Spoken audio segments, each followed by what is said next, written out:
Son, and of the Holy Spirit. Amen. Come, Holy Spirit, fill the heart of your faithful, and kindle in them the fire of your love. Send forth your Spirit, and they shall be created, and they shall renew the face of the earth. O God, who by the light of the Holy Spirit did instruct the heart of the faithful, grant that by the same Holy Spirit we may be truly wise and never enjoy His consolation. Through Christ our Lord. Amen. In the name of the Father, and of the Son, and of the Holy Spirit. Amen. Good evening, brothers and sisters. Good evening, Good Doc. evening. Sandali lang. Doc. Maayong gabi po. Maayong gabi. Okay. Sandali lang. Participants. Ito ako ang Okay. So, may nagdagdag pa, hindi ko pa na. Brother Thomas Atoma. Yun. Sis Hazel. Brother Elias. Brother Ferdinand. Brother Raniel. Yun. So, before ako magsimula, i-mute ko muna kayong lahat ha. Para walang, at saka advice sa mga papasok, paki-automatic mute ng inyong mga audio. Okay. Okay. Sige. Mute ko na kayo. Okay. And then, shares. Share.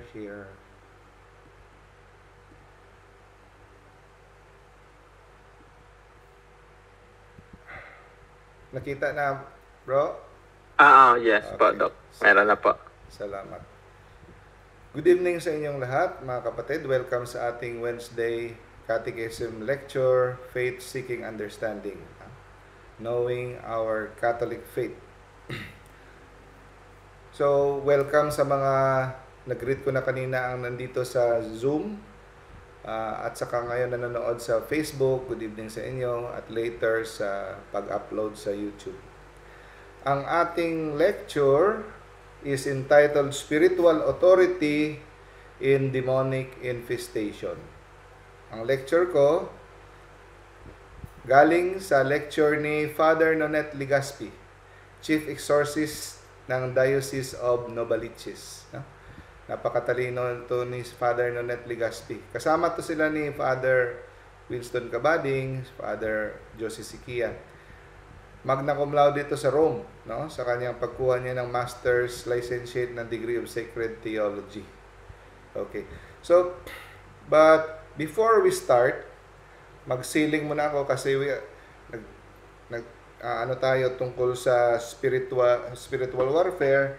Baka mahimasukan tayo, magsiling tayo in the name of the Father, the Son, and the Holy Spirit. I seal this place in the precious blood of Jesus. And I invoke the intercession of Mama Mary and the blessed angel Saint Michael the Archangel to protect us in our lecture and in this place. In the name of the Father, the Son, and the Holy Spirit. Amen. So, kayo naman dyan sa bahay, mag-pray kayo ng sealing prayer of protection. In the name of the Father, the Son, and the Holy Spirit. Pakibasa na lang sa inyo dyan. I ask Jesus to seal me in His most precious blood against any and all incursions of the evil one, in particular against any clinging, familiar or retaliating spirits. In the name of the Father, and the Son, and the Holy Spirit. Amen. In the name of the Father, the Son, and the Holy Spirit. Amen. Okay, so para maging malaki ang aking ipin ko siya. Yan. Lumaki na ang screen. Diyan siguro sa Okay, patuloy tayo. Sabi ni Father, ang mga common na cases na nakikita nila ay usually infestations, oppression, at saka demonic obsession. Yung possession, lang yan, minsan lang yan. No? Ang mas marami ang infestation, yung oppression, at obsession. So, stages yan. Usually, infestation sa mga lugar, places, namumugad. Sa Tagalog, namumugad, pinamumugaran, Ang isang bahay, isang lugar, pwedeng kahit yung Animals, pwedeng pamumugaran. Object, pwede. Place, pwede. Kahit tao, pwedeng pamumugaran. No? Tapos, mag-elevate yan into oppression. So, may may mga panghaharas na. Tapos, pupunta na sa iyong utak. No? So, ang demonic infestation sa lahat ng mga atake ay pinakamatagal na mawala. No? Again, ang demonic infestation, yung pamumugad, like haunted place, no? Mas matagal siyang mawala. Siya yung pinakauna, siya rin ang pinakahuli na matatanggal. Kasi lahat ng lugar dito sa mundo, according to C.S. Lewis, a Christian writer, walang neutral ground dito sa lugar, sa mundo, sa universe. Walang lugar na ito, walang nagmamayari. No? Walang nagmamayari. No. Lahat yan, claimed yan by God. No? So sometimes, kina-counterclaim ni Satan. So walang neutral place. Okay? Every square inch, kahit yung panahon, no, is owned by God. But sometimes, it is counterclaimed by God kung bibigyan natin siya ng authority. No? So, principle number 1, according to the Catechism, the Catholic Church, no, ang tao, lugar, o mga bagay ay pwedeng magiging pwedeng pamumugaran, no, ng mga diablo. Pero may limit yan. Depende kung bibigyan ng pahintulot ni God. Depende kung bibigyan ng pahintulot ni God. Tanong mo, bakit naman pagbibigyan ng pahintulot ni God? Of course, sa lahat ng bagay, may plano ang Diyos. Ang pinaka-principle dyan, bakit pinahintulutan ni God na magdusa ang kanyang anak? Diba? For greater good. So, kung may pahihintulutan ng Diyos na kasamaan na mangyari, pwedeng gamitin pa rin yan ni Lord for a greater good. So, may plano ang Diyos na most of the time, di natin nakikita. Kasi ang ating pananaw ay, malapit lang. Si God, He can see years and years and years, no? Now, mga paraan kung paano makapasok ang kapangyarihan ng demonyo sa ating mga tahanan or sa ating buhay. So, pwedeng namana mo ang isang bahay, namana mo, binigay sa iyo ng inyong tatay, lolo, diyon ka tumira, infested yon, so pwedeng nagkaganon. Pwede ring pinamana sa iyo yung isang banga, isang painting na infested, no? Doon nakadikit doon pinakita ng diablo ang kanyang kapangyarihan. Minsan cursed objects, no? May mga object na binigyan ng spell or kinurse, no? Isinumpa, no? Kinulam or ganon. Nagkaroon ka ng ganon, hindi mo alam, kasi hindi sinabi sa'yo. So, ganon. Nagtataka ka bakit may mga demonic activity sa bahay nyo. Kasi meron palang cursed object na nakuha mo like souvenirs, no? From abroad, or hindi mo alam. No? So, spirit communication. Nakatry ka na Spirit of the Glass, Ouija board, Spirit of the Coin, no? Mga Charlie, yung mga pagtatawag ng pagko-communicate ng mga evil. Like for example, nagpunta ka sa mga spiritista, mga palm reader, nagtumatawag ng kaluluwa ng spirits para makipag-communicate. Black magic, kulam, no? May kinulam sa inyo. Pwedeng ang isang membro ng iyong kapamilya ay kinulam. So, pwedeng mag-manifest tapos madadama yung iba dahil yung iba nakatira doon sa bahay nyo, hindi in the state of grace. Kahit pwedeng isa lang ang target ng curse, pwede pa rin mamalagi minsan. Depende, lahat yan Hindi always, pag may ganong nangyari sa sinabi ko, automatic ma-hunted ang bahay nyo. Always, ito yung principle. Within the limits permitted by God. Kagaya ng sinabi ni Father Chad Ripperger, pag gumawa ka ng mortal sin, automatic, ang natural curse, ang inaction is possession, demonic possession. Pero ang tanong, bakit hindi naman tayo napopossess pag gumawa tayo ng mortal sin? Kasi it depends on the divine providence of God. No? Siya naglilimit ng kapangyarihan ng demonyo. Pero legally speaking, pwede ka na niyang i-possess, no? If you commit mortal sin. Kaya lang, God limits the power of the devil. Now, pag may pumunta sa inyo, may guest kayo na walking possessed pala siya, hindi nyo alam. Pwede siya mag-iwan ng demonic effects sa inyong bahay. No? Again, not always. No? Depende kay God. Pwede ring in-invite.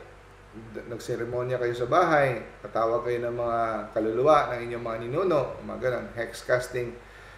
May nangyaring murder years ago, hindi mo alam sa bahay nyo, or mga orgy na mga sexual ceremonies, kung ano sa bahay na maraming mga kasalanan na ginawa, or ginawang abortion clinic yung bahay na yan, maraming pinatay, o ganun, sa lugar na yan. At pinaduguan nung nagpagawa ng bahay, nagpadugo. Yan, talaga yan. Isa sa pinaka-common kung bakit nagtataka tayo, bakit nagpa-blessing naman ako kay Father, no? Si Bishop pa ang nag-blessing. Bakit before pa ng blessing, nagpadugo ka na, in-offer mo sa diablo. Nagpadugo ka ng manok, kumatay ka ng dugo ng manok, in-offer mo. So maraming ganun. Tapos nagbaong ka pa ng coins, pampaswerte, ganun. Okay? Okay, punta tayo sa definition. Ang demonic infestation, may lima siyang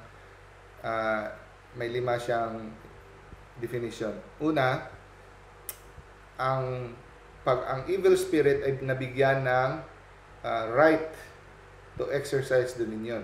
Isa-isahin natin yan. So, ang buong lecture na ito ay tungkol dito sa 5 definition na ito. Number 2, over certain places, objects, and time. Number 3, manifest dominion. So, for example, yung cursed object, doon ipapakita ng demonyo ang kanyang kapangyarihan. Dahil ito yung mga objects or bahay or mostly objects na sinang-ayunan ng tao, no? So hindi talaga limitado ang diablo sa kasi spirito siya pero doon niya lang pinapakita ang kanyang dominion, no? Now, number 4, formal or informal consecration. No, tatalakayin natin 'yan. Number 5, within a specific place and time. Okay. Punta tayo sa evil spirits obtaining rights to exercise dominion. So dito natin pag-uusapan ang spiritual authority.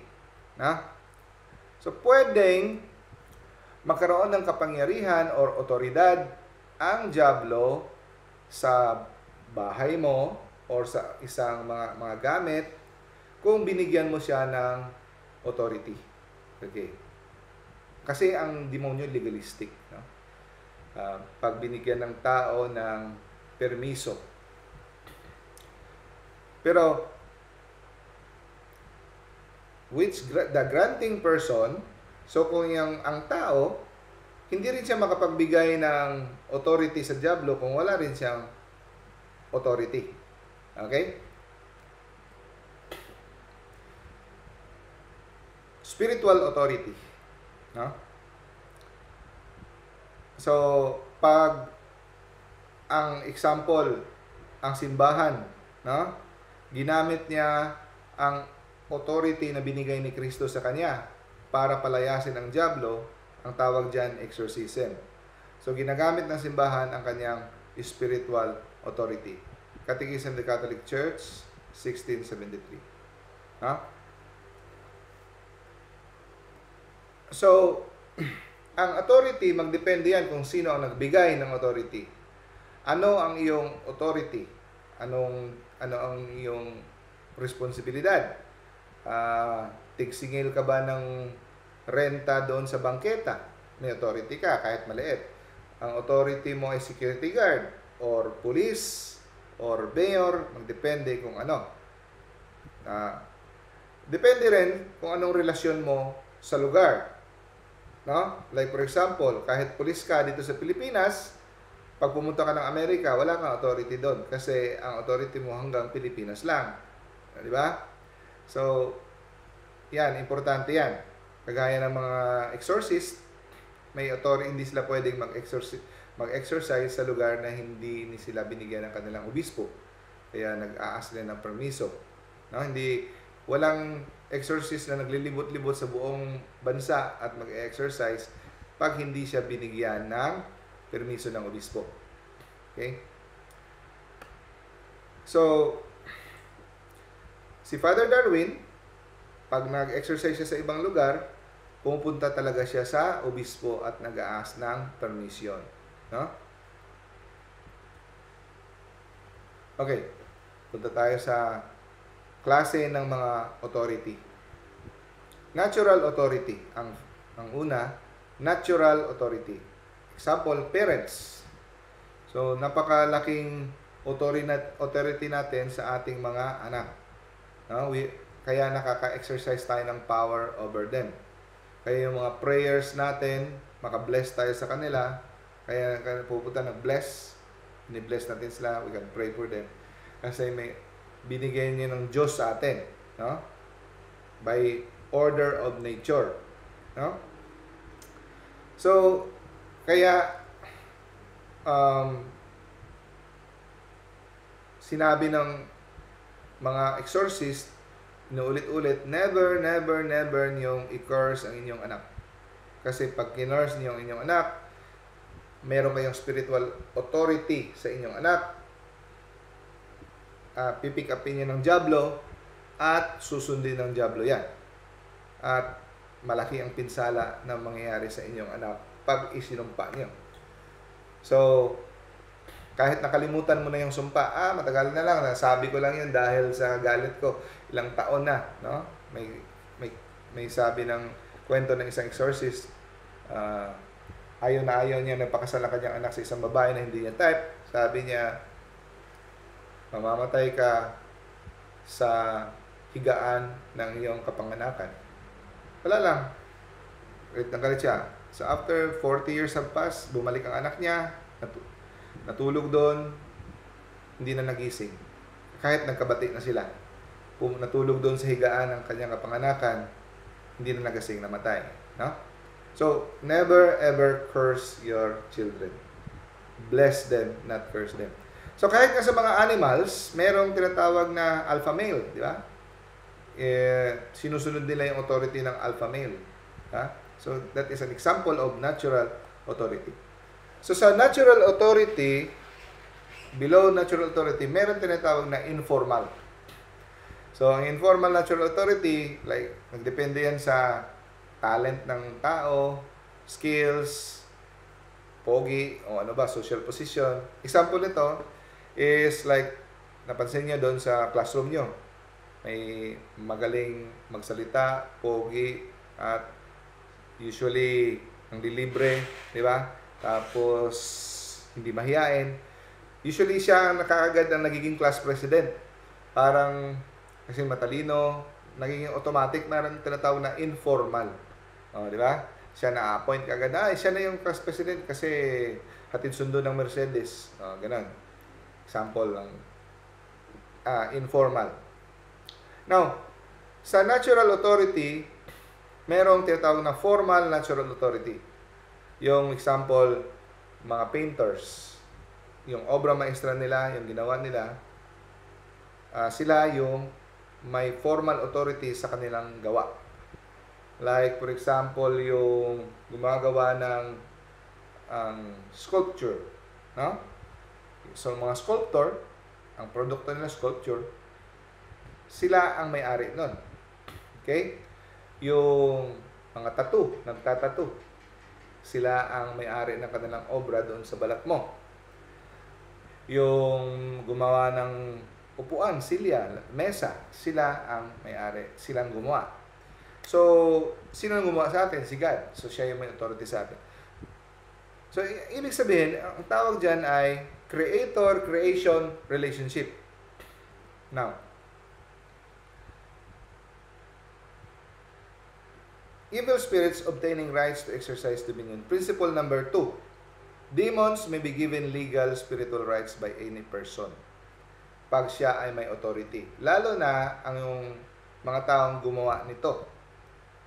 So, pag gumawa sila ng painting, pag gumawa sila ng anting-anting, gumawa sila ng talisman, gumawa sila ng mga tattoo. No? So, ang maker, kung sino yung gumawa, siya parati ang may formal authority. Bakit natin sinasabi nito? Kasi kahit binenta pa niya ang kanyang obra, pero ang layunin niya sa paggawa niya ay may masama sa paggawa sa kanyang gawa, or ang kanyang layunin ay magkakaroon ng swerte or mga occult, spiritual, no? Or sumpa sa gawa niya, kahit ibinenta niya pa, ang may-ari na tumanggap, hindi siya ang may-ari. Ang may-ari pa rin ang gumawa. At kung ano man ang layunin ng gumawa, yun ang masusunod. Even if he has given away. No? Kaya sa principle number 3, everything is created twice. So, unang creation sa utak. No? Bakit ko gagawin ang bagay na ito? May layunin ka. Tapos, paggawa mo na, finished product, yan ang pangalawang creation. Ang first creation, kung anong layunin mo, bakit mo ginawa. So, everything is created dalawang beses. Kikita yan sa Catechism of the Catholic Church. Kahit si God, nung ginawa niya tayo, He conceived us in His mind already. Like, for example, ang taong gumagawa ng bagwa, so, ang bagwa is a tool for feng shui. Ang feng shui is an example of geomancy. Yung hina-harness, no? Ini-enhance ang energy ng home. So, it is a form of geomancy, an occult practice ng mga Chinese. Okay? So, bumili ka ng bagwa. Sabi mo, decoration lang. Pero ang sa isip ng gumagawa ng bagwa ay para magkaroon ng energy sa home. So, enhancing the energy of the earth sa occult practice. So, sino ba ang spirit of this world? Di ba si Satan? No? So, iyon ang intention. Kahit sabihin pang wala akong intensyon na magpaswerte, pero andyan yan sa'yo, siya ang may-ari, ang gumawa, ang nabigay ng authority sa dyablo. Kaya, minsan, sabi ni Father Nonet, may pupunta sa kanya mga Katoliko, Father, i-bless mo itong anting-anting, bless mo itong bagwa para mawala ang bisa. No? Para mawala daw ang bisa. I-bless mo na ito, sayang din naman kasi. I-bless mo to para mawala ang bisa. Sabi niya, hindi ko pwedeng i-bless yan. Kung i-bless ko, kung sisirain mo, i-bless ko yan. Pero kung gawin mong decoration o ibibigay mo sa iba, hindi ko i-bless. Kasi walang effect ang blessing ng pare. Walang effect ang blessing ng pare sa mga occult objects. Bakit? Ang sacramental ay may effect lang dahil sa faith ng gumagamit ng sacramental, magdedepende sa faith ng gumagamit ng sacramental at sa nagbigay ng blessing. So, kung walang faith at ang layunin ng gumagamit ng sacramental ay superstitious, no? Or para sa pangpaswerte, so, walang business ang priest na mag-bless niyan. Okay? Walang business ang priest na mag-bless. So, like, for example, occult, papabless mo para matanggal. Hindi yan. Para matanggal, kailangan mong sisirain. No? Kailangan mong sisirain. Now, principle number 4. The formal natural authority of creators invoking preternatural authority over their creation always dominate simple natural authority of ownership. Okay. Yun. So, kahit nabili mo o ilang beses ng pinamana pasa-pasa sa'yo, ikaw na ngayon may-ari ng bahay, ikaw na may-ari ng painting o ng kutsilyo o espada na cursed or ano, hindi ikaw ang may-ari, ang totoong may-ari. Yun, mas nagiging mas malaki ang authority ng creator talaga, no? Exercise bell. Parang nagsisimula na naman. Anyway, acquisition of these objects through trade of informal acquisition. So yung sabi. So yung may-ari, yung bumili, nabili mo lang ang mga painting na yan, ang tawag sa iyo informal natural authority lang. Ang may formal authority talaga ang gumawa. So kahit sabihin mo yung tattoo mo,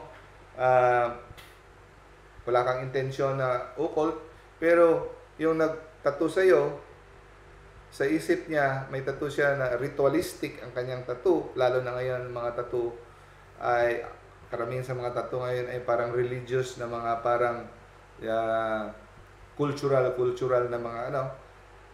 Hindi mo lang alam, minsan may layunin ang nagtattoo na ito, ang design ng mga tattoo na yan ay may spiritual in nature, no?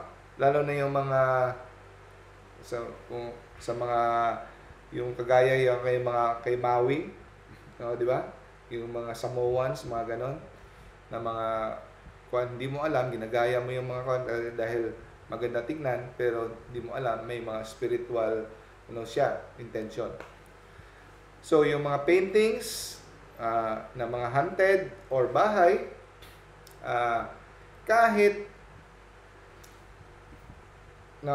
sino pa ang tumira dyan, kung yan ay may namumugad, hindi ikaw ang natural owner.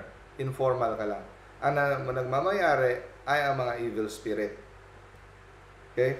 So, ang sabi ni Father Nanette, kahit sino pang tumira dyan sa bahay na yan, kahit ilang siglo na, centuries na ang dumaan, haunted pa rin yan. Unless God intervenes. Unless si God ay mag-intervene. Bakit? Kasi ang preternatural spirit ay mas higit na makapangyarihan sa natural spirits ng tao. Natural spirit lang tayo. Ang mga angels, lalo na fallen angels, they are preternatural spirits. Si God ay supernatural. Yung mga angels, saka fallen angels, they are preternatural. Tayo ay natural spirit. Di hamak na mas makapangyarihan sila. Kaya kahit sino pa na may-ari ng bahay na yan, kahit palasimba ka pa, kahit ano ka, sila unless you ask God to intervene. Question. Meron bang paraan para ma-break ang preternatural bondage ng object or lugar? Ang sagot, yes, meron. Paano? By invoking the assistance of much higher authority. Ano bang much higher authority sa preternatural? Supernatural. So, which brings us to the supernatural. So, kanina, natural authority. Ngayon, supernatural authority.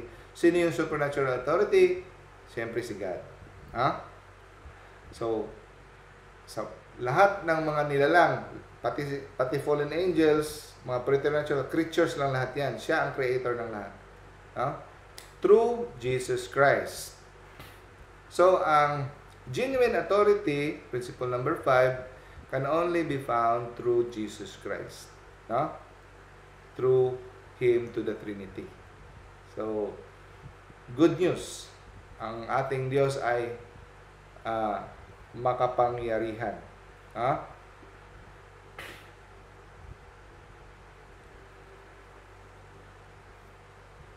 I-exit ko kaya itong stop share ko ito muna. And then, i-share ko ulit. Kasi may nagsulat. Yun, nawala na ang sulat. Makita pa rin ang screen, bro? Ramel? Spadak wala na po. Okay. Now, so ang supernatural authority ni God ay lamang sa mga tao at sa mga angels at saka demons. Siya ang pinakamataas sa lahat. So, pag in-invoke natin ang kanyang assistance, pwede nating ma-break ang authority or ownership ng evil spirits. Okay, ano yung spiritual warfare? Akala natin, ang spiritual warfare ay the battle between God and the devil. No, mali. It's not about God and the devil. Bakit? Hindi pwede yan kasi ang devil is only creature. Ginawa lang. Si God ay creator. So, ano yan? Kahit ang diablo, hindi papayag sa ganyang labanan. Unfair. Hindi siya makakatalo kay God. Creature lang siya. Ayaw niya yan. Hindi siya papayag sa ganyang labanan. Ang spiritual warfare, mga kapatid, is between Satan and tayo. Sino ba tayo? We are the beloved creature of God. Yan ang labanan between tayo and Satan. Bakit niya tayo gustong sirain? Dahil out of inggit, envy. So, the only way na pwede niyang masaktan ang Diyos, kasi hindi niya man masasaktan ang Diyos kasi si God, si God is the creator. The only way na masaktan niya si God is through us. Pag tayo ay nadala niya away from God. No? So, pag may isang anak ng Diyos nalalayo sa Kanya at madala niya sa kanyang panig, masasaktan si Lord. No? So, at pag nadala niya, hindi na niya kailangan magsasakit sa Diyos.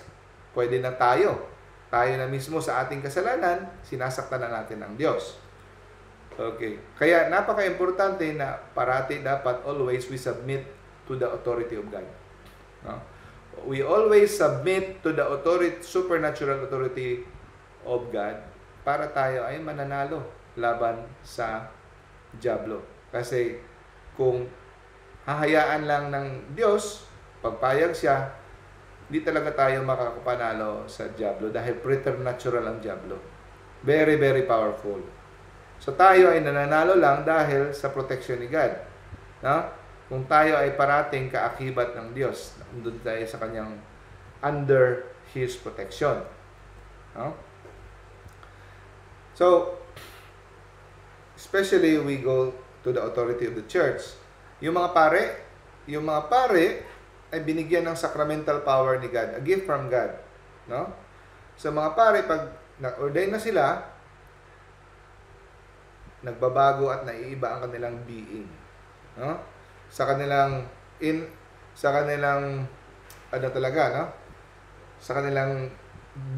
sa loob-looban talaga, hindi na sila ordinaryong tao lamang.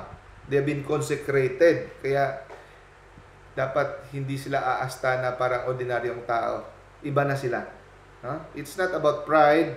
No, by the order of grace, no, iba na sila consecrated for God's purpose. No, in the order of grace. So, kaya tinatawag natin silang father. May authority sila sa kanilang flock sa atin. No? Kaya napakalaki ng kapangyarihan ng mga pare galing sa Diyos yan. No? At comes with great power yung dignity din nila. Diba? Kaya hindi sila dapat pwedeng umasta na parang lay na disco dito, disco doon, na parang they are elevated. No? They are higher than angels actually. No? They are higher than angels. So, formal authority. Punta naman tayo sa formal. Tapos na tayo sa supernatural authority. Tapos na tayo sa natural authority. Punta tayo sa formal authority. Ang formal authority, like traditional authority, like yung nakasanayang authority, like isang taong nagmamayari ng sari-sari store, may authority ka sa iyong mga paninda. Hindi pwedeng kunin ng tao yan kasi sa iyo yan. Kasi napagkasunduan na. Traditional authority. Charismatic authority, yung authority ng mga, like for example si Hitler, no, may mga talentong magsalita na nakakabighani, na nakakadala, magaling magsalita. Mga charismatic leaders. For example, yung mga si Kibuloy, sila ni Almeida, yung mga nakakakuha ng mga maraming followers, no? Dahil sa kanila, they can inspire devotion. So, yung iba ginagamit sa masama, yung iba ginagamit sa mabuti, like sila ni Hitler, o lately ngayon, sila ni Kibuloy, no? Maraming mga cult leaders, charismatic authority. Meron ding authority na rational legal authority like ng mga government officials, no? So, binigay ng Diyos. So, sino nagbigay ng authority sa mga government officials? Siyempre, ang Diyos. Pero, sabi ni Father Nonet, dapat i-remind natin ang legal authority, like government officials, na hindi ito mas mataas sa supernatural authority ni God. So, lately, matandaan nyo, mayroong government official na tinawag si God na stupid. No? Who is this stupid God? Akala niya, mas mataas pa siya sa Diyos. No? Pero dapat, binigay lang ito ni God. No? Hindi yan unlimited. Nakakalungkot. Next is moral authority. Yung moral authority, dahil sa napaka matuwid ng taong ito, napaka matuwid, may moral integrity, nakakuha siya ng nakaka-demand siya ng respect and authority sa tao. Like for example, nito sa moral authority si Gandhi, founder ng India. Pero hindi naman siya binoto, hindi naman siya nagtumakbo. Automatic tiningnan siya ng mga tao ng India na founder. He led a peaceful revolt dahil sa kanyang moral integrity. But in the end, lahat ng moral authority galing sa Diyos. So kahit hindi ka pa naniniwala sa Diyos, kahit hindi ka pa nakarinig tungkol sa Diyos, may nilagay ang Diyos sa iyo na conscience. Meron kang alam mo yung mali sa tama. Di ba? So ang nagbigay dyan sa iyo, bakit iba tayo sa mga animals? Yung animal, instinct lang sa kanila. Pero tayo, alam natin ang mali at tama, basic yan. Turuan mo man hindi, alam mong masama pumatay, masama magnakaw, no? Masama mangagaw ng asawa ng iba. Basic yan. So, the fact na ang tao, naniniwala man sa Diyos o hindi, alam niya kung meron siyang moral compass, ma-prove natin na may creator. Ang Diyos ang naglagay dyan. Now, pero kung gusto mong maging perfect ang iyong moral integrity, dapat you have to be connected with God. So, yun yung tatawag na you're in the state of grace. So, kung in the state of grace ka, connected ka kay Jesus Christ, mas magiging perfect, no? Mas ma-maximize mo at ma-fully ma-maximize into perfection ang moral integrity mo. So kung wala ka sa state of grace, atheist ka, kung ano man, alam mo pa rin ang mali, ang tama, pero hindi siya ma-full potential. Pero kung gusto mo ma-full potential talaga ang iyong moral integrity, kailangan mong magiging connected kay God, especially in the state of grace. No? Now, this brings us to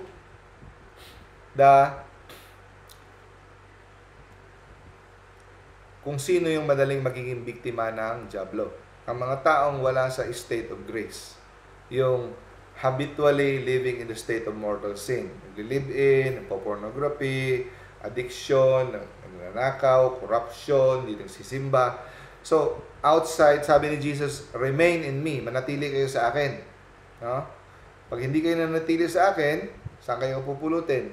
Tatapon kayo dun sa apoy. So, hindi kayo makakabunga, sabi ni Jesus. So, pag outside ka sa protection ni Jesus, if you are in mortal sin, legally speaking, sino nagmamayari sa'yo? Si Satan. No? Satan is your master. Kaya nga, hindi ka pwedeng mag-deliverance in the state of mortal sin kasi master mo si Satan tapos uutusan mo yung master mo, bubugbugin ka niya. No? Legally, ang nagmamayari sa iyo, if you're in the state of mortal sin, Satan. So, hindi pakikinggan ang iyong dalangin ng Diyos if you are in the state of mortal sin. Okay? Lilinawin ko. Hindi ibig sabihin ng lahat ng dalangin mo ay hindi pakikinggan. Pag ang iyong dalangin ay naghihingi ng tulong sa Diyos na ikaw ay makapagsisi, no? Gusto mong bumalik sa Kanya, nagpapatulong ka na ikaw ay mahango mula sa kasalanan, diringgin ng Diyos yan. Lahat ng panalangin ng makasalanan para magsisi, naghihingi ng tulong para makapagsisi, para maahon siya kasi hindi niya kaya, diringgin ng Diyos yan. Pero yung panalangin mo na kung ano-ano man, no? Hindi pakikinggan ng Diyos. Nakasaad yan sa mga church fathers, no? Kasi ang nagmamayari sa iyo ang in the state of mortal sin ang dyablo. Okay. Now, so yung iba, sabi niya, ipag-pray mo naman ang anak ko, no? Ganito. Pero alam niyo, ang pinaka-effective na mag-pray sa kanilang anak, ang mga parents. Kasi meron kang moral authority, spiritual authority sa iyong mga anak. Yung iba, ina-outsource nila, no? Actually, ang pinaka-mabisa, kasi ngayon, lalo na konti lang masyado ng mga exorcists, no? Konti lang masyado. Ang pinakamabisang mag-deliverance sa kanilang anak, ang kanilang mga magulang. Kaya kami ngayon, mga lay collaborators sa deliverance ministry, empowerment na lang ginagawa namin. Kasi there is no such thing as lay deliverance ministers. Lay collaborators lang kami ng mga exorcist. No? So, ang ginagawa namin, nagbibigay ng lecture, ini-empower ang mga parents. No? Na kung may mga sinasapian, may mga oppression, obsession, ang parents ang number one na may authority na pwede makapag-deliverance. Kasi kami, sorry na lang, tatawagan nyo kami, akala nyo kami makapag-deliverance kami sa inyo. Hindi. Wala kaming authority.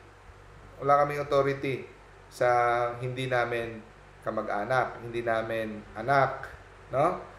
So, pag ikaw ay parent, ikaw ang may authority makapagpalaya sa dyablo. You can use deliverance prayers sa iyong mga anak. Yun. Yun ang dapat malaman. At sa iyong bahay, ikaw may-ari ng, ikaw nakatira dyan, pwede mong i-deliverance. No? Provided that you are in the state of sanctifying grace. Dapat you are in the state of sanctifying grace. No? Wala kang mortal sin. So, anong gagawin mo kung wala ka sa state of grace? Walang pare.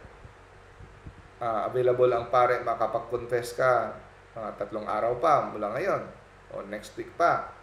Ang gagawin mo ngayon, you ask forgiveness from God. Try your best na makapag-perfect contrition, no?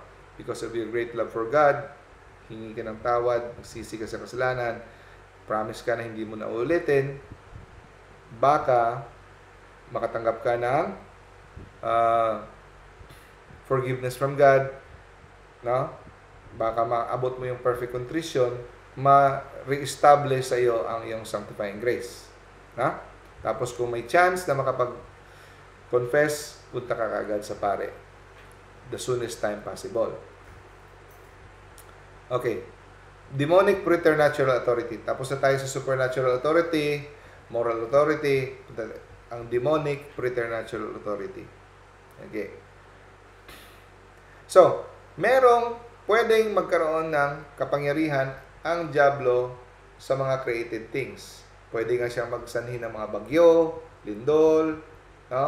Pwede siyang makapag-brown out, pwede niyang ma-interfere ang mga frequency ng cellphone, no? May mga nangyari na sumasagot sa cellphone ang diablo na. Nakikipag-usap, diablo na nakikipag-usap. Naranasan namin yan sa isang possessed, no? Sumagot, wala dito sa hindi siya ito. Tapos nung tinignan namin yung cellphone niya, no? Walang bakas na nag-text, pero may sumagot sa amin. Ganon. So pwedeng may control ang demonyo sa mga created nature. Okay? Again, depende kung hanggang saan ang pinahintulutan ng Diyos na kaya niyang kontrolin. Kasi kung pinayagan ng Diyos, ay pwede niyang gibain ang mundo para mamatay niya tayo lahat sa lindol, sa mga typhoon. Pero si God may control. Kaya nga, pag lalo natin ginagalit si God ng ating mga kasalanan, mas lalo niyang ipapaubaya tayo sa ating kaaway. No? Kaya nga, always, ang Diyos, ang diablo, nakahanda na bigyan tayo ng landol, bigyan tayo ng bagyo. Always yan. Ready na yan. Kaya lang, pinipigilan ng Diyos. Pero pag tayo ay lumalayo sa kanyang authority, no? Dahil sa ating kasalanan, minsan pinapayagan niya para tayo madisiplina or may pakay siyang kabutihan. According to survey, no? Sa US, 8 in 10 US Catholics, no? 80% hindi naniniwala na si Satan ay totoo. Imagine, US Catholics, hindi ko lang alam dito sa Pilipinas. No? Catechism of the Catholic Church 395, ang kapangyarihan ng diablo ay hindi unlimited. May limit yan.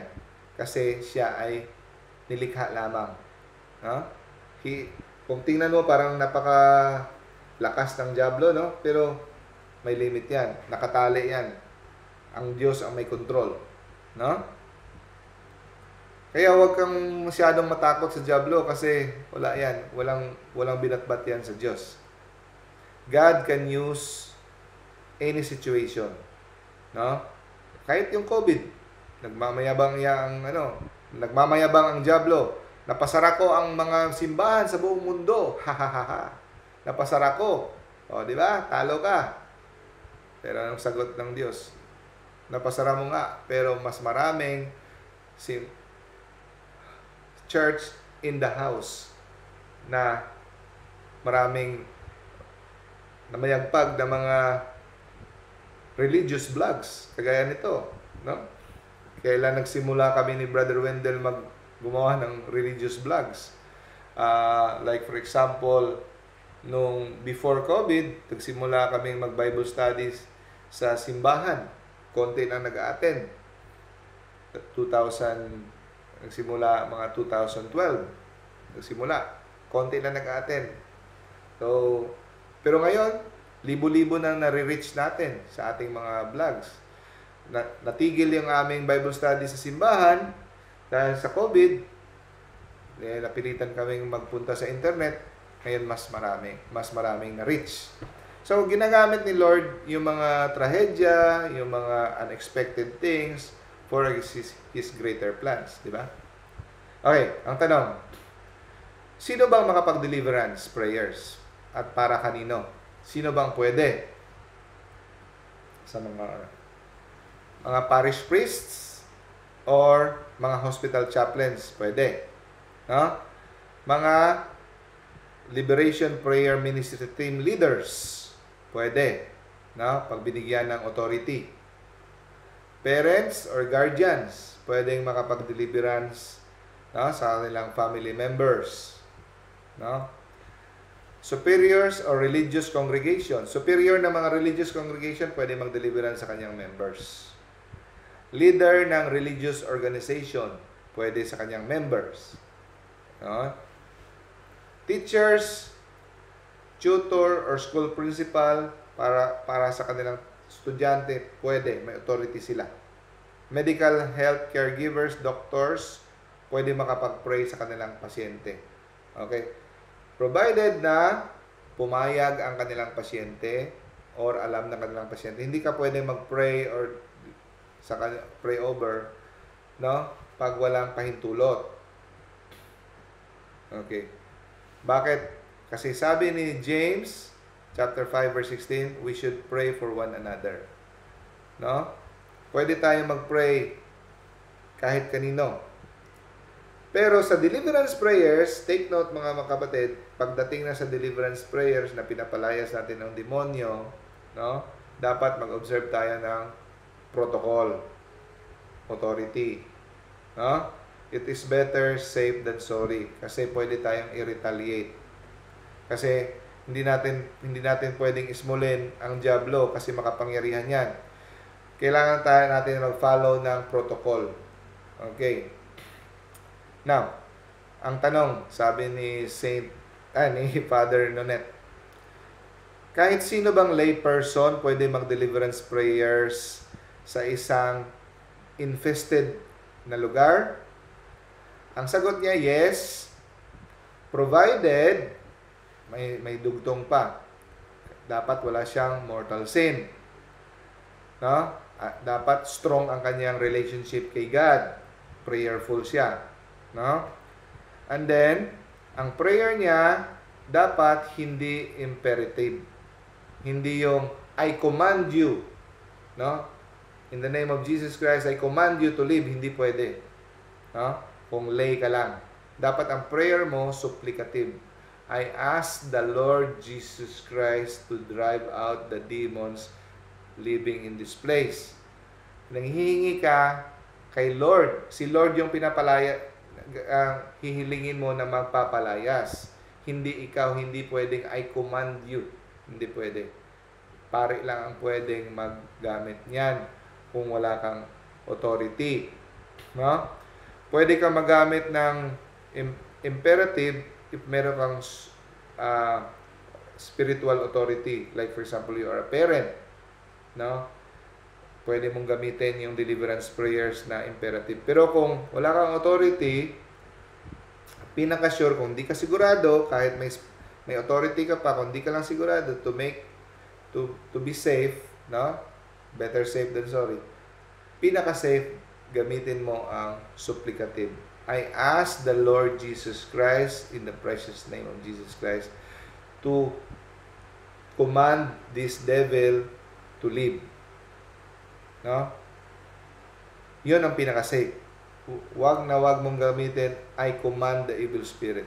No? Kasi, delikado pag wala kang authority. Okay? Clear? Now, yun ang imperative. I command. Wag yan. Supplicative, hinihiling mo sa Diyos na palayasin ang demonyo. Demonic infestation is, so, andito na tayo sa number 2 over certain place objects. So, nag-o-observe ng authority structure. Alam niyo bang ang mga demonyo are very, very legalistic. Legalistic ang demonyo. Pag wala kang authority, babalikan ka niya. Pag binigyan mo siya ng authority, sa kanya yan. Okay? So, universal principle. Res clamat ad dominum. An object cries out for its owner. Dali lang. Andiyan na tayo sa number 55. So, naghahanap talaga ang diablo ng owner. No? So, ang cursed object, for example, anting-anting, no? Amulet, naghahanap yan ng sino ang owner niya. So, ang owner niya, ang kanyang layunin ay cursed. So, yan talaga ang kanyang owner. So, anong mga tricks ng demon sa lugar? Yung mga silya, maglalakad na walang tao, di ba? Mag-move, no? Yung shower, mag-aandar, may kumakatok, dun sa attic. Ano bang purpose ng devil? To cause fear. No? Gusto niyang matakot tayo, panic, ibuli niya tayo. Bakit? Anong layunin niya? Gusto niya maging matakot tayo maging mas matakot tayo sa kanya kumpara sa Diyos. Pero dapat fear of the Lord is the beginning of wisdom. Yung fear of the Lord ay hindi takot na nanginginig, na nasisindak. Ang fear of the Lord ay obedience. So, beware of two extremes. Yung extreme naman, yung iba, hindi na naniwala sa diablo. Delikado yan. Yung sobra namang takot sa diablo, delikado din yan. No? So, yung dalawa, iwasan natin. So, maganda, yung mga infestation, hindi natin patagalan. Pag may nakita natin may infestation, gawa natin ng solusyon kaagad. Tumawag tayo ng pare. Kung walang pare, tayo ang magpe-pray. No? Pero importante, in the state of grace tayo. Kasi pag pinayagan natin, pag pinatagal natin may demonic infestation sa bahay, pwedeng magkakaroon ng demonic oppression, lalala at magkakaroon ng possession doon sa bahay. May members tayong mapopossess. So, kung may duda ka sa isang bagay, tatanungin mo, sinong gumawa nito? Anong motive ng gumawa nito? No? Under whose demonic authority it is. Examine natin yung mga object. Hindi tayo biglang basta-basta lang bumibili ng mga souvenirs na magdududa tayo na baka ito ay ginagamit sa mga ritual, mga voodoo o ano man. No? So, kahit may sentimental value ka pa, sayang din ito, itatapon ko ito, binigay ito ng lolo ko, sentimental value to ng lolo ko, itong espada na ito. Actually, akala mo, ang lolo mo may-ari, hindi sila ang may-ari. Ang may-ari talaga, ang gumawa niyan na may layunin na masama. No? Kaya huwag kang masayangan, itapon mo na yan. Hindi lang tapon.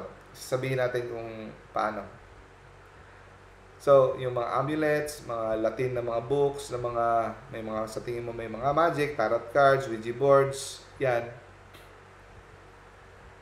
So, ang sabi, universal principle, nemo dat quod non habet, meaning yan, you cannot give what you do not have. So, God requires total faith sa Kanya. No? So, kung binigyan natin ng kahit man lang 0.01% sa superstitious belief at hindi total belief kay God, ang total na trust at pananampalataya at pananalig sa Diyos, hindi 100%, you don't have the required faith na hinihingi ni God. You don't have it. You cannot give what you do not have. So, pag naniniwala ka sa mga swerte, meaning, hindi buong puso ang iyong pananalig kay God. Anong sabi ni Father Nonet? Walang Catholic dapat na maniniwala sa swerte. No? Hindi pwedeng 50% blessed ka, 50% cursed. Either you are blessed by God or you are cursed. Hindi pwedeng medya-medya, hindi pwedeng kahit 1% naniniwala ka sa swerte. Kasi ang sinasabi ng iba, wala namang mawawala kung maniniwala ako. No, wala namang mawawala eh. No, ang mawawala ang iyong kaligtasan. Ang mawawala ang love ni God sa iyo pag naniniwala ka sa swerte. No? Yung iba, try ko ito, no? Try ko ito, baka wala namang mawawala. Hindi pwede tayo maniniwala sa swerte. Next question. Pwede ba mawala ang blessing ng isang sacramental or scapular? Pwede ba mawala? Yes. Pag ginamit mo ito na pampaswerte, pag ginamit mo ang isang sacramental like St. Benedict's Medal, scapular o ano man, pag ginamit mo siya para pangpaswerte lamang ng iyong negosyo, mawawala ang bisa nito. Like for example, sabi ni St. Paul, no?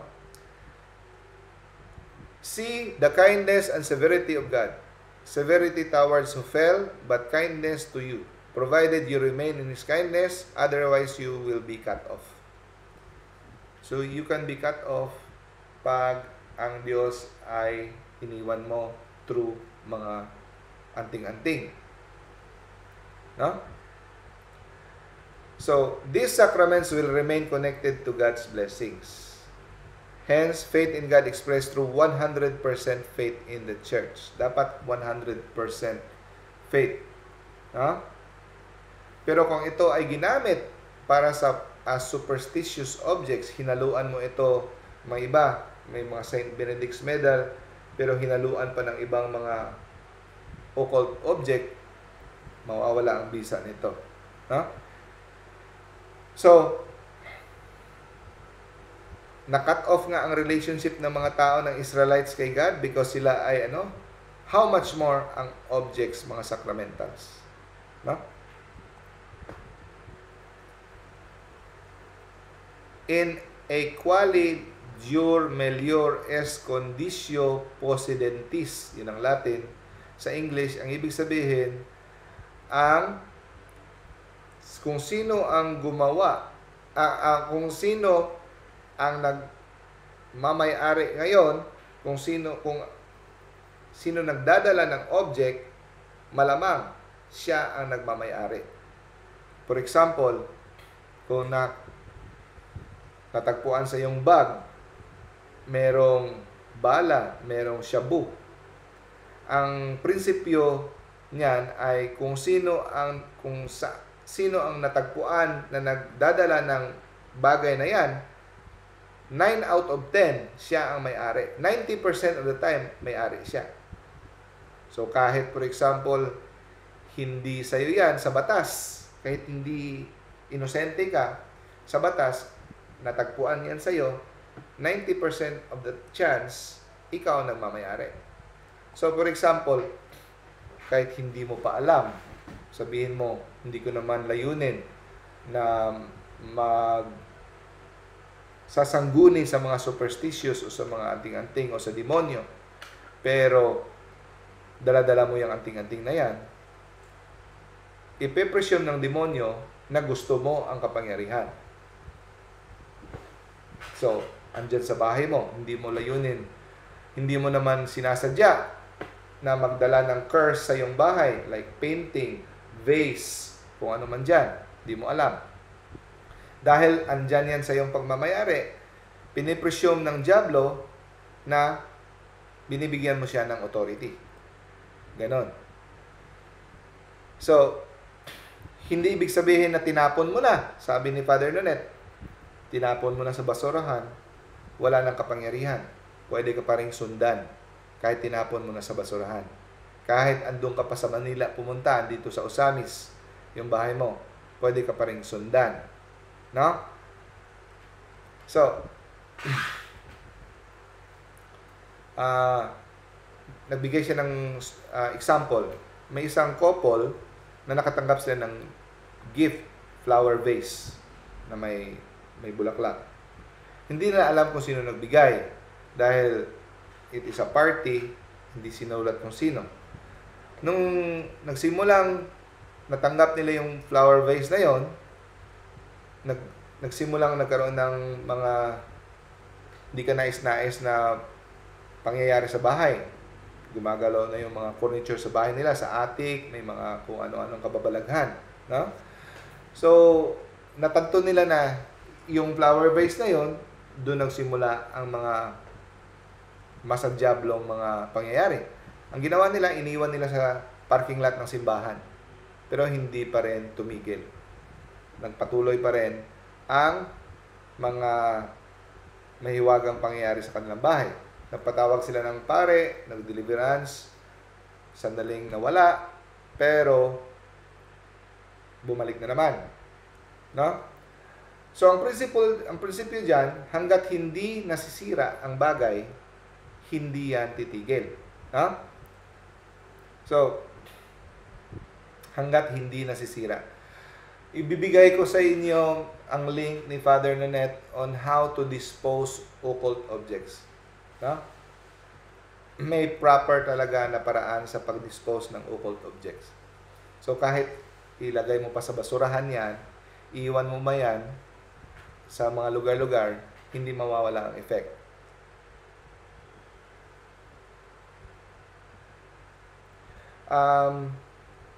Yung mga ibang mga religion like Hinduism, no? Taoism, Buddhism, sa kanilang mga religion, nagtuturo talaga sila ng mga rituals at nag-i-invoke sila ng mga deities, no? Mga spirits. Mga Hinduism, nagtiteach talaga sila ng sorcery, no? Ano naman yung informal rite? So, yung formal rite, mayroon ka talagang ceremony. May ritual talaga. Yung informal rite ay sinusuot mo lang.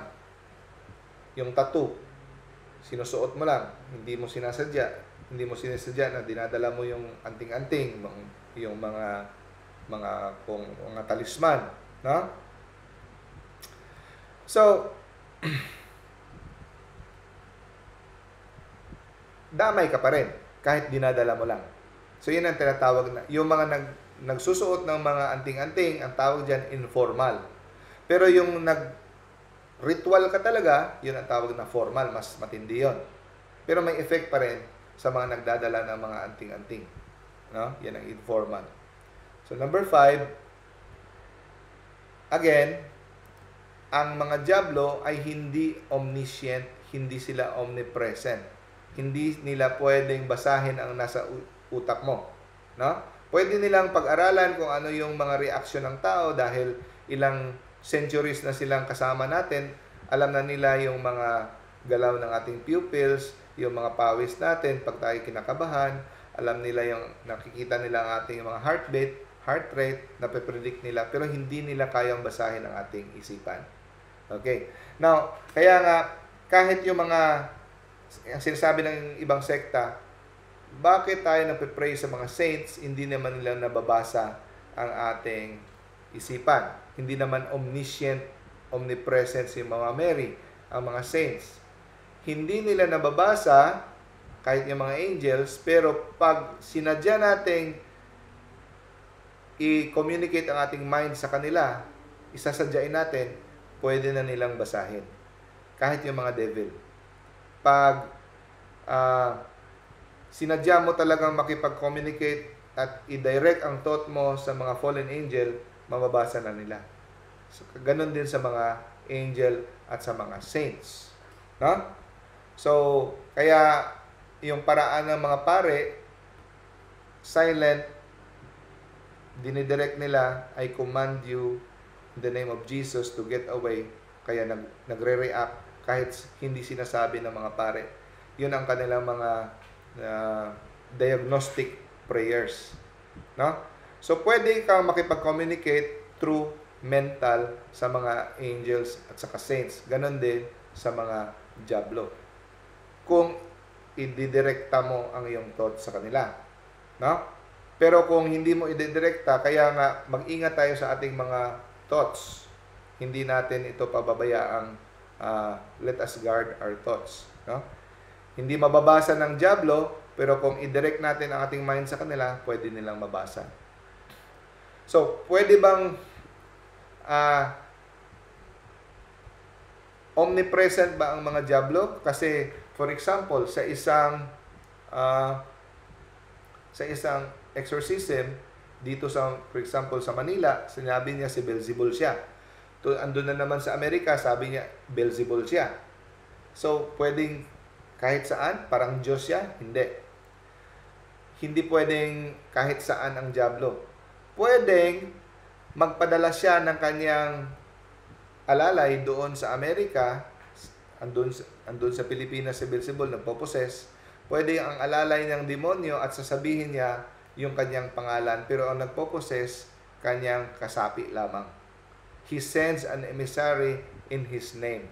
Pero ang sasabihin niya si Beelzebul siya, pero ang kanyang kanyang servant na diablo. Hindi omnipresent ang diablo.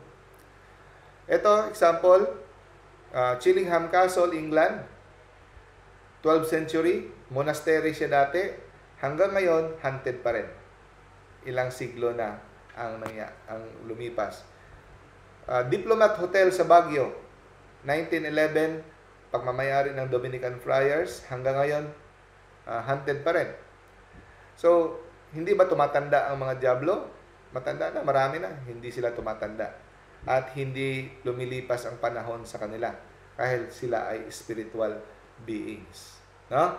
So, kahit, for example, isang bata, maliit pa siya ng Spirit of the Glass, 40 years old na siya, no? Nagmamanifest, matagal na niyang ginawa ang Spirit of the Glass, pero bakit 40 years old na siya, hinaharas pa rin siya ng demonyo? Kasi para sa demonyo, there is no time because they are spiritual. No? Para sa kanila, here and now ang iyong pagbigay ng authority sa kanila. No? Ang invitation mo sa kanila, pagbigay mo kanila ng authority sa kanila is always here and now. No?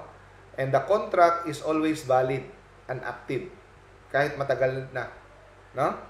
Unless ni-revoke mo or binrek gamit ang superior authority by the supernatural authority by God.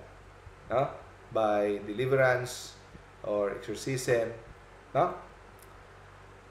So, ang ating question parati, check your places kung meron ka bang mga books na mga demonic or mga paraphernalias, no?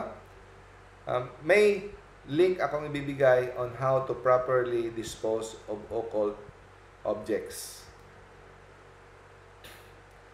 So, may mga anting-anting, may bote. Pumapasok ba ang demonyo sa bote? Hindi. Spirit yan eh. Hindi sila nako-contain. Pinapakita lang nila ang kanilang kapangyarihan sa mga bagay na binigyan mo ng pagsang-ayon or authority. No? So, meron kang kalmendigera, yan for example, kontra usog sa mga bata, itapon mo na yan. No? I-destroy niyo na yan. Yung iba, may mga ganyan na mga pulseras, yung mga atang, may mga pagkain, bibigay sa may nilalagay sa altar. Superstitious yan, tigilan na natin yan. Nagbibigay yan ng authority sa demonyo. Okay? Now, ako na lang mag-closing prayer using this memorare, no? Protection sa atin laban sa diablo.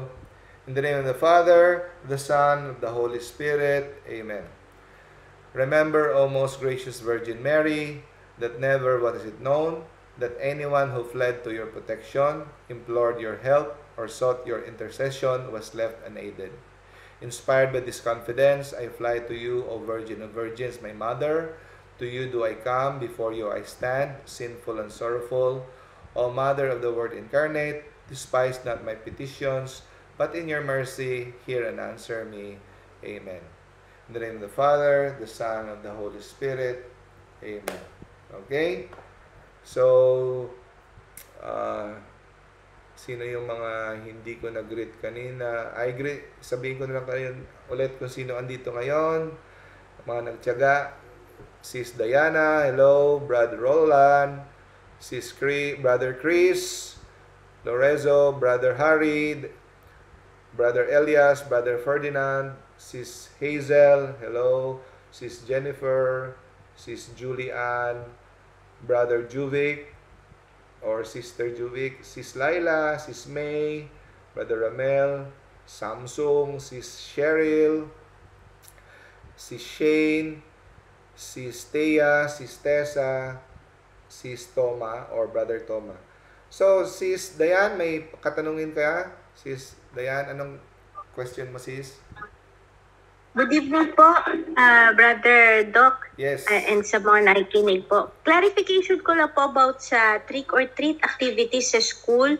Tama po ba yung understanding ko, Doc, na yung trick or treat is a pagan tradition? Tama po ba yung decision ko na totally wag na ipa-join yung anak ko sa trick or treat? Kasi kahit hindi naman siya nakasuot ng demon costume, it's still a pagan tradition. Tama po ba na posibleng ma-afflict pa rin yung anak ko? Kasi may nabasa po ko article na ang pag-receive daw ng candies is to have a good fortune. Anyway, ang nabasa ko sa isang Catholic apologist, it's in the tip of my tongue sino pangalan ng Catholic apologist. Ang nagsimula ang trick or treat is nagre-request ang mga bata ng prayers, no? Kasi ang Halloween, ang meaning ng Halloween is Hallows Eve. Hallow is holy.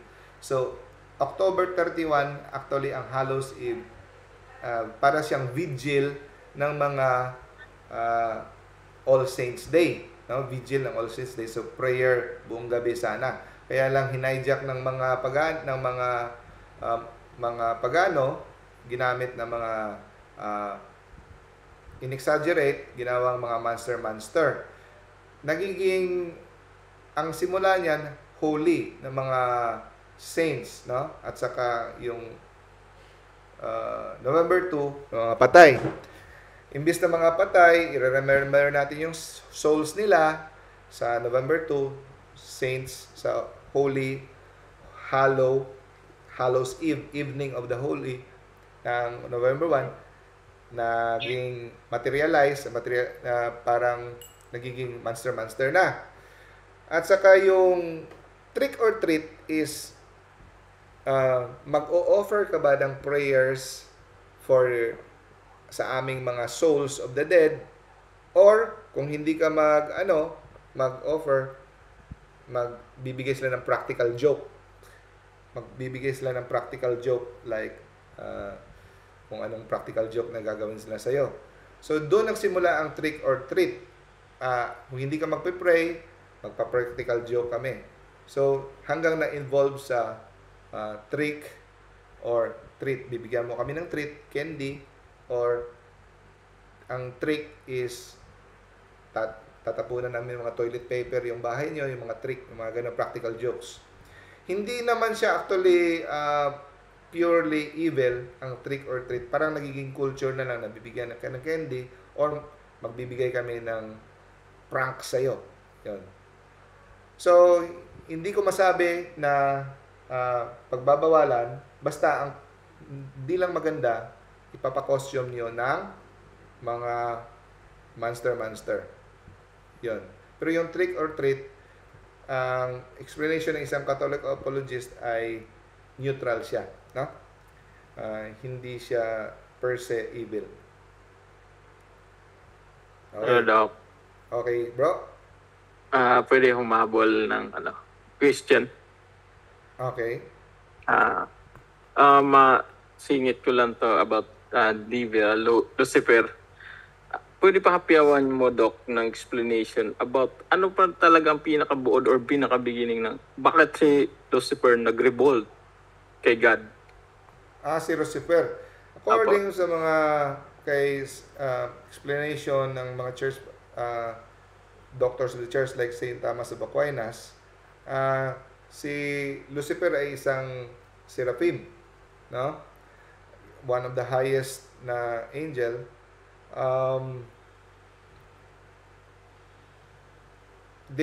Pinakita sa kanila ang future, no? Pinakita sa kanila na ang second person ng Trinity ay magkakatawang tao, no? And magkakaroon siya ng mother na human, at she will be the Queen of Angels. At si Jesus ay magiging human. Hindi nila matanggap dahil sa kanilang pride ni Lucifer, hindi niya matanggap na ang second person ay magiging tao na di hamak na mababa kumpara sa kanila. Kaya he revolted. I will not serve. Hindi niya isi-serve ang second person na si Christ na tao kasi mataas siya. Lalo na hindi niya magsiserve sa isang babae na tao na magiging Queen of Angels. Kaya nag-revolt siya. Kaya nakakuha siya ng 1/3, no, of the angels sumama sa kanya. Okay, bro? Okay, Doc. Thank you so much, Doc. Sige. So, Sis Dayan, I hope nasagot ko yung katanungan. I have to research more on that. Basta sa pagkakaintindi ko, yung trick or treat ay hindi siya automatic evil. Sige. So, thank you, Brother Doc. Thank you, sis. Salamat sa mga nagtiyaga. See you next week. Thank you. And isi-send ko sa inyo yung link na kay Father Nonet on how to dispose occult objects. Bye. See you. God bless. Brother Doc, saan niyo po isi-send? Sa comment Facebook section. page. Sa Facebook page ko. Sa Facebook. Sige po. Thank you. Sige. Okay. Bye-bye. God bless. Bye po sa lahat. Thank you, Doc. Thank you.